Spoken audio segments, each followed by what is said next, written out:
இன்னைக்கு ஏசப்பா உங்களை பார்த்து சொல்றது என்னன்னா, நீங்கள் நீண்ட நாட்களாக ஒரு காரியத்துக்காக ஜெபித்துக்கிட்டு இருக்கீங்களா? தேவனே எப்பொழுது பதில் தருவீங்கன்னு கேட்டு காத்துக்கிட்டு இருக்கீங்களா? அப்படின்னா இந்த வசனம் உங்களுக்காகத்தான். கர்த்தருக்கு காத்திருக்கிறவர்களோ புதுபெலன் அடைந்து கழுகுகளைப் போல சிறகடித்து எழும்புவார்கள். ஏசாயா அதிகாரம் 40 வசனம் 31. இந்த வசனத்துல தேவன் உங்களுக்கு ஒரு ரகசியத்தை சொல்லுகிறார். காத்திருப்பது வீணில்லை. நீங்கள் ஜெபித்த ஒவ்வொரு ஜெபமும், நீங்கள் சிந்திய ஒவ்வொரு கண்ணீரும் தேவனுடைய பார்வையில் இருக்கிறது.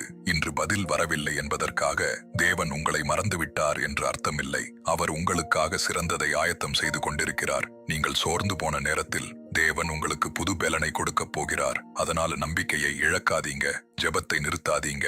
ஏன்னா நீங்கள் காத்திருக்கிற அற்புதம் உங்களை நோக்கி வந்து கொண்டிருக்கிறது. ஜெபம். அன்புள்ள இயேசப்பா, இந்த நாளுக்காக உமக்கு நன்றி. இந்த வீடியோவை பார்க்கிற ஒவ்வொருவரையும் ஆசீர்வதியுங்கள். காத்திருந்து சோர்ந்து போனவர்களுக்கு புது பலனை தாருங்கள். அவர்களுடைய ஜெபங்களுக்கு பதில் கிடைக்கட்டும்.